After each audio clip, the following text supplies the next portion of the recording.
مباراة الأهلي وسموحة في الدوري المصري. سوف نتعرف معا على موعد وتوقيت المباراة والقنوات الناقلة لها.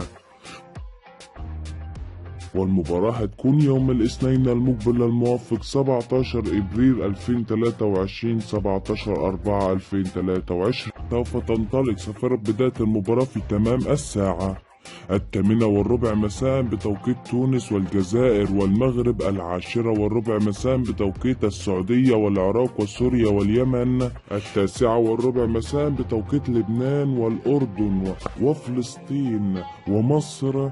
يستضيف استاد برج العرب في اسكندرية مباراة الأهلي وسموحة، ذلك في الأسبوع 26 من الدوري المصري. وتذاع المباراة عبر قناة اون تايم سبورتس المصرية، النقل الحصري والوحيد للدوري المصري.